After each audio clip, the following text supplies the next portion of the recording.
친구들 잘 지냈어요?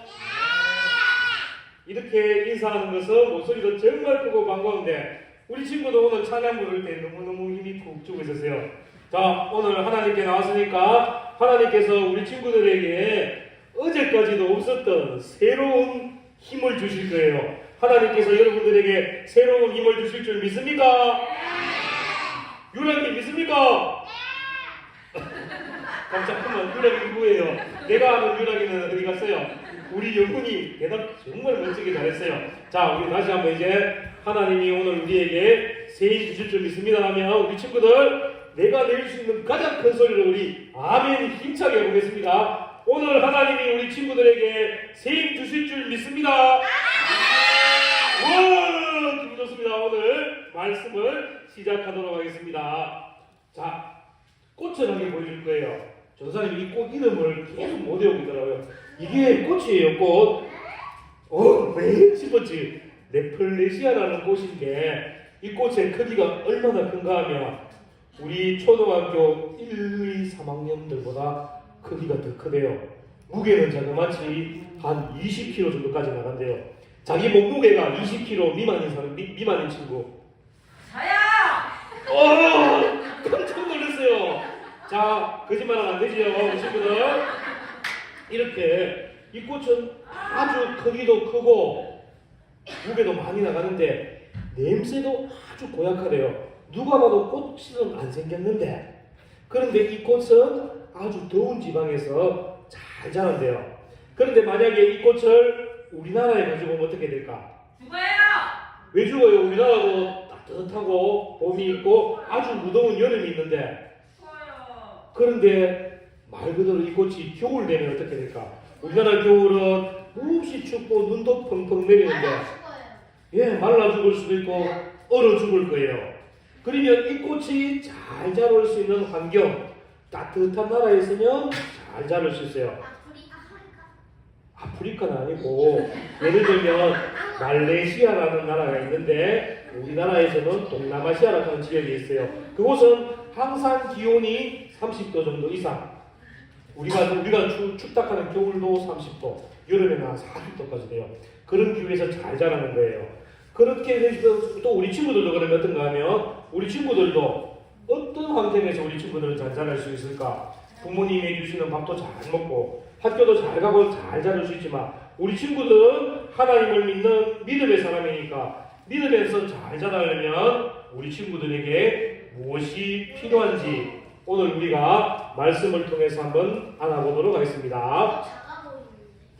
작아 보이죠? 그런데 이게 크기가 무려 옆으로만 10m가 넘는 거예요.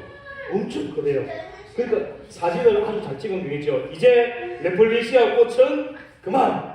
이제 우리도 이 네플레시아 꽃이 자기가 만든 환경에서 저렇게 크게 잘 자랐듯이 우리 친구들도 어떠한 환경에서 무엇을 가지고 잘 자랄 수 있는지 우리가 말씀을 통해서 보겠습니다.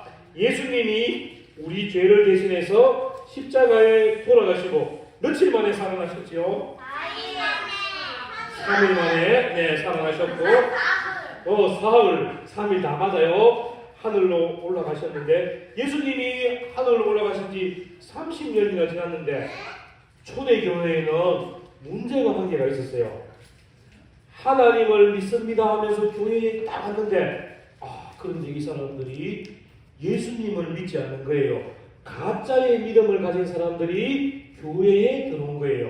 그래서 오늘 우리가 읽었던 유다서 말씀을 기록했는 사람이 유다인데 이것이 너무 안타까워서 또 믿음의 사람들이 거짓된 믿음을 가진 사람들에게 쏟지 말라고 이 말씀을 통해서 우리에게 가르쳐주고 있는 거예요.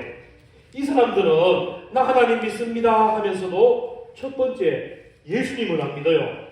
예수님이 우리 죄 때문에 십자가에 돌아가시고 다시 살아났던 것을 믿지 않는 거예요. 또 두 번째는 이 사람들은 죄를 막 지으면서 살아요. 우리는 한번 구원받았기 때문에 어떠한 죄를 지어도 돼 하면서 막 죄를 짓는데 자기 혼자만 죄를 짓는 것이 아니라 옆에 있는 친구한테도 우리 같이 죄 짓자. 옆에 있는 친구에게도 우리 같이 죄 짓자. 이렇게 꼬시는 거예요. 이 친구들이 나 죄 안 지어 그러면 자기가 죄 지으면서 재미있는 삶, 게으른 삶을 통해서 옆에 있는 친구들에게 제대로 하나님을 예배드리지 못하고 믿음 생활을 하지 못하도록 유혹하고 있는 거예요. 그래서 이 유다는 이 초대교회 성도들에게 이 거짓된 믿음을 가진 사람들이 얼마나 위험한지를 말씀을 통해서 가르쳐주고 있어요. 우리 유다서 읽진 않았지만 우리 11절 말씀 우리 같이 한번 읽어볼게요. 11절 말씀 아까 우리 아멘 했던 것처럼 큰 소리로 우리 같이 읽겠습니다. 시작! 이 사람들이여 나의 길에 행하였으며 싹스를 위하여 발람의 어그러진 길로 몰려갔으며 멸망을 받았구나. 말씀이 참 어렵지요. 이 말씀이 그러면 뭔가 우리가 먼저 한번 알아봐야 되는데, 이스라엘 백성들이 광야 생활을 할 때에 이 발람이라는 사람은 점쟁이로 살고 있었어요. 이스라엘 백성들이 가나안 땅으로 많은 사람이 지나가니까 발락이라는 또 왕이 있었는데, 이 왕이 이스라엘 백성들을 몹시 무서워했어요. 그래서 발람을 불렀어요. 발람의 직업이 뭐라고? 점쟁이. 발락이 왕이에요. 참 헷갈리지요, 이러니. 자, 이 점쟁이를 발락이라는 왕이, 이제 발락 이름 안 쓸게요. 왕이 불렀어요. 야, 너 이스라엘 백성들이 저주받도록 점을 쳐. 이스라엘 백성들이 나쁜 점을 쳐. 하나님이 무서워서 그 왕이 부탁하는 대로 말을 듣지 않았어요. 나쁜 점을 치지도 않았고 저주도 하지 않았어요. 이스라엘 백성 저주해, 이스라엘 백성 저주해 막 꼬셨어요. 그리고는 너 내 말 들으면 또 내 나라에서 아주 높은 벼슬을 줄게. 이러니까 발람이 네 알겠어. 하나님을 무서워하는 것보다 눈앞에 보이는 많은 돈이 더 좋았고 높은 벼슬이 더 좋아서 죄를 지으면 안 되는데 죄를 짓는 길로 갔고, 거짓말하면 안 되는데 거짓말하는 자리로 갔고, 또 죄 짓는 사람을 도와주는 일에 가게 된 거예요.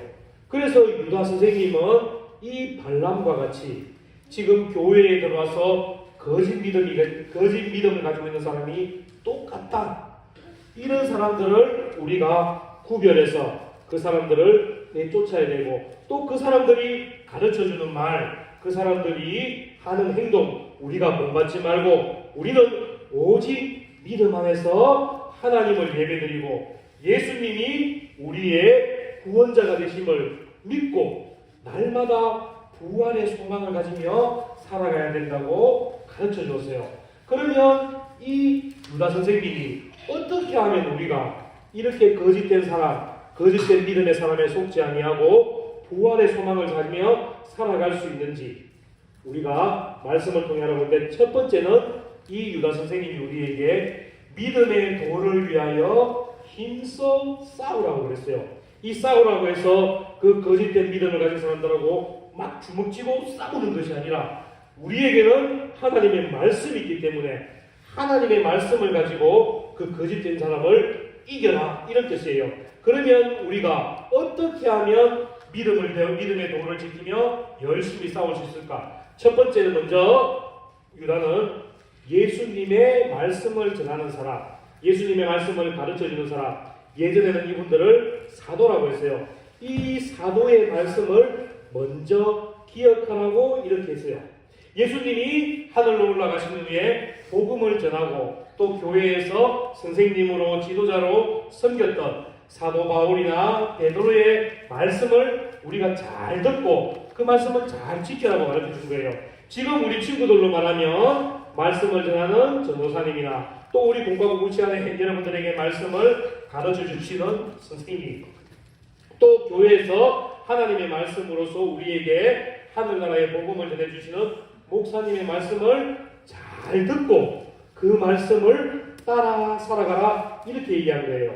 자, 예를 들면 디모데후서 3장 1절에서 5절 말씀은 어떤 말씀인가 정사를 한번 읽어볼게요. 마지막 때가 되면 자기를 사랑하고 돈을 사랑하고 거룩하게 살지 않고 또 경건하게 보여도 경건의 능력은 없는 사람들이 많아질 거다 했어요. 하지만 바울 선생님은 디모데에게 너는 이러한 삶을 살면 안 된다.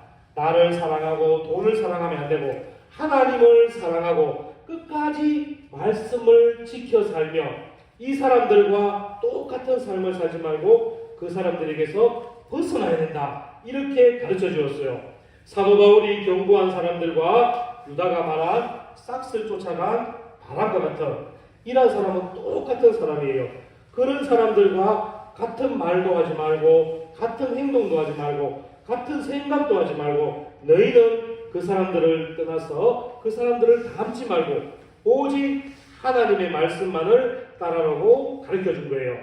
또 유다는 속이는 사람들, 거짓된 믿음으로 여러분들을 속이고 나쁜 길로 인도하는 사람들을 주의하는 일과 함께 그들에게 내가 믿음을 지키면서 힘써서 하나님의 믿음을 지켜라고 가르쳐 주었어요. 그리고 다시 오실 예수 그리스도를 항상 생각하면서 내가 이 믿음을 지키는데 힘들고 어려운 일이 있으면 예수님을 생각하고 또 내가 세상의 유혹들 나를 나쁘게 하고 죄짓게 하는 유혹이 있을 때마다 다시 오실 누구를 생각하고요? 다시 오실 예수님을 생각하면서 힘써서 믿음을 지켜라고 가르쳐 줬어요. 그리고 또 우리에게 한 가지 가르쳐 준 것은 성령 안에서 날마다 기도하라고 가르쳐 줬어요. 이 어떤 기도를 하는가 가르쳐 준가 하면 하나님 우리에게 거짓된 믿음이 있는 사람들을 분별할 수 있는 은혜를 주세요. 또 하나님의 말씀을 잘못 가르치고 거짓되게 가르치는 말씀을 구별할 수 있도록 도와주세요. 이렇게 기도하라고 말씀해 주었어요. 하나님의 말씀을 힘써 지켜 행하고 날마다 성령 안에서 여러분들이 기도를 하며 세상에서 거짓된 믿음을 가지고 와서 여러분들을 아무리 유혹하고 속이려 해도 여러분들은 그 말씀이 이거는 거짓된 말씀이야. 이것은 하나님의 참된 말씀이야. 구별할 수가 있어서 여러분들은 거짓된 믿음이 있는 사람들과 함께하지 아니하고 언제나 하나님의 진리의 말씀을 가르치는 사람들과 함께할 수 있는 거예요. 그러기 위해서는 우리가 말씀을 힘써 지키기 위해서는 우리가 어떻게 해야 될까? 어떻게 하면 우리가 말씀을 힘써 지킬 수 있을까? 말씀을 지키려면 하나님의 말씀이 무엇인지 알아야 되겠지요. 그러기 위해서는 우리 친구들이 말씀을 많이 읽어야 돼요. 하나님의 말씀을 많이 읽어야지 이 말씀이 진짜 말씀인지 가짜 말씀인지 우리가 구별할 수 있고 또 여러분들이 하나님의 말씀을 지키며 하나님의 말씀을 이루어갈 수 있는 거예요. 우리 친구들 날마다 매일매일 하나님의 말씀을 읽는 삶을 살 수 있겠습니까? 네. 우리 친구들 나 매일 하나님의 말씀을 읽어요 하는 친구 손 들어보세요. 오, 소율이 멋져요. 우리 소율이에게 박수 한번 쳐주세요. 자, 우리 친구들도 이제 내일부터 나 매일매일 하나님의 말씀을 읽겠습니다 하는 친구 큰 소리로 아멘 하겠습니다. 매일매일 하나님의 말씀을 읽겠습니다. 대답이 조금 약했지만 그래도 우리 친구들 매일매일 하나님의 말씀을 읽을 줄 믿습니다. 그리고 우리 친구들 두 번째 해야 될 게 뭐라 그랬어요? 성령 안에서 날마다 기도해야 돼요. 우리 친구들 매일매일 하나님께 기도할 수 있겠습니까? 네, 우리 친구들은 매일매일 하나님의 말씀을 읽고 매일매일 하나님께 기도드려서 거짓된 사람들이 나를 아무리 유혹해도 나는 그 거짓된 것을 구별하여서 하나님의 진리의 말씀 안에 설 수 있는 우리 친구들 되기를 바랍니다. 그리고 또 중요한 거, 내가 믿음 생활할 때 힘들었던 거, 순서의 세 번째 뭐라고 했지요? 죄를 짓고 싶고 유혹이 있을 때마다 다시 오실 예수님을 내 마음에 생각하면서 우리 친구들은 죄를 이길 수 있는 친구들이 되기를 바랍니다. 예수님은 우리 죄 때문에 돌아가셨지만 다시 살아나셨어요. 그리고 예수님은 지금 하늘나라에 계시지만 반드시 우리 친구들을 맞이하기 위해서 이 땅에 다시 오실 거예요. 그 예수님을 날마다 기다리면서 사랑하면서 우리 친구들은 거짓된 세상에 속지 아니하고 하나님의 말씀, 하나님의 기쁜 뜻을 이 땅에서 나타내면 우리 친구들 되기를 바랍니다. 우리 친구들 날마다 예수님을 기다리면서 살 수 있겠습니까? 아멘. 전도사님도 그러면 우리 친구들하고 약속할게요. 전도사님도 이제 매일매일 하나님의 말씀을 읽겠습니다. 하나님 앞에 매일매일 기도하겠습니다. 매일매일 예수님을 사랑하며 다시 오실 예수님을 기다리면서 살겠습니다. 우리 친구들도 말씀 읽고 기도하며 예수님을 사랑하며 예수님을 기다리면서 이 거짓되고 죄악된 세상을 승리하며 나가는 우리 친구들 되기를 바라겠습니다. 할 수 있겠습니까? 아멘. 그럼 우리 친구들 두 손